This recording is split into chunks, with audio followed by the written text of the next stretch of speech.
Yan ang ating sweet. Yep.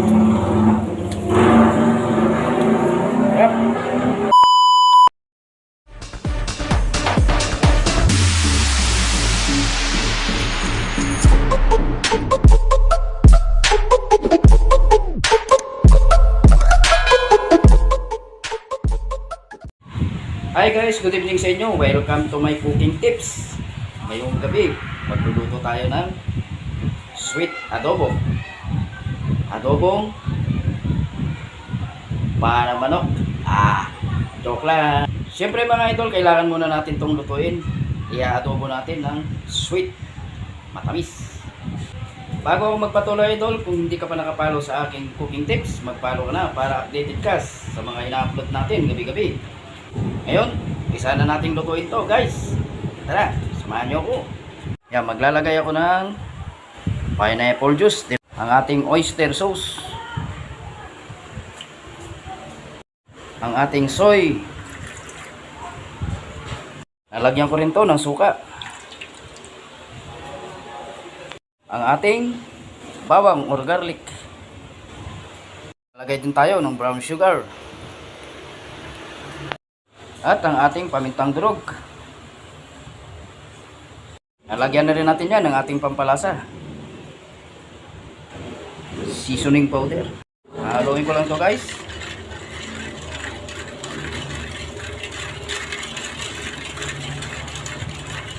Lagyan na natin ang ating chicken feet.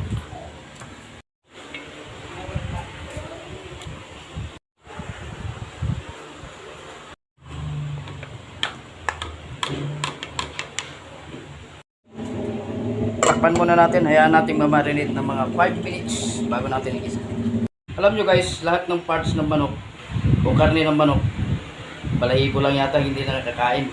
Kasi may yung ulo, atay, yung balon-balunan, yung isaw, especially yung paa. Ayan. Alam nyo ba guys, yung paa ng manok mayaman sa collagen. Ayan, sa ibang restaurant, mahal ang serving ng paa. Meron pa nga guys, yung binoneless niya yung paa ng manok, nag-trending siya. So ngayon, umpisan din natin mag-discover ng ating luto sa paa ng manok. Tara, luluto na natin. Ayan. Pwede na natin siyang igisa sa mga rekado. So dito meron na tayong mantika sa kawali. Gigisa na natin ang sibuyas, bawang, at lalagyan din natin ng luya to guys. Unahin ko na ating luya. Ayan natin ang ating sibuyas at bawang.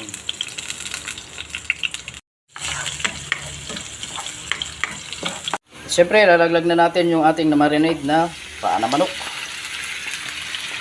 Lang natin ito. Natakpan muna natin.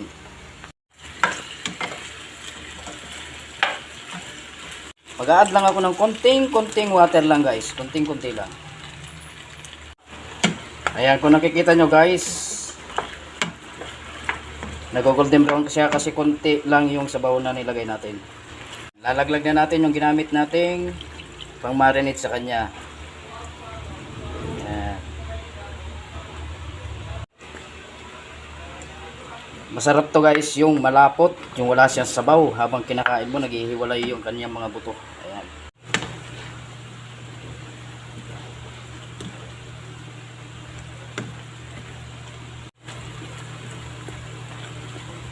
Sa pagkakataong ito guys, pwede na to, pero yung consistency na hinahanap ko, yung malapot siya na malapot, gusto ko pang makuha.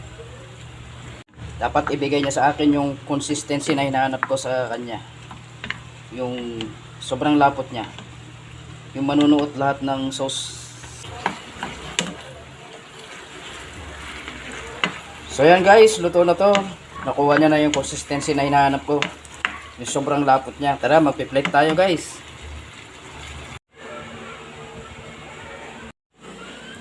Yan ang ating sweet adobo paa ng manok. Ayan guys, ang ating adobong paa ng manok.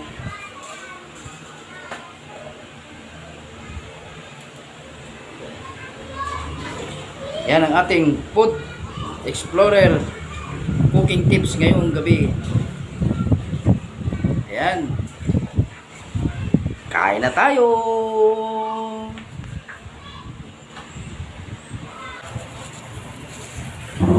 Yan.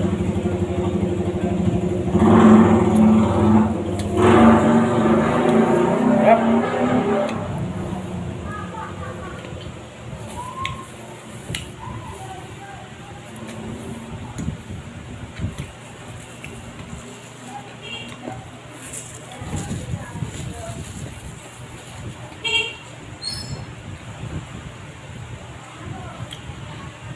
Mukbang na to, mukbang.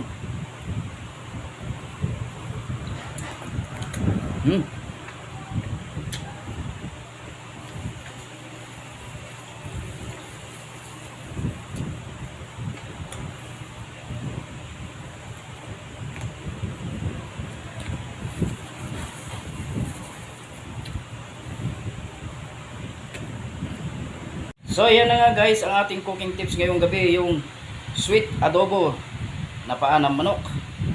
Kung nagustuhan mo ang aking video, pwede ka nang mag-comment, pwede ka na rin mag-react, share mo na rin para naman mapanood ng ating mga kapwa dyan.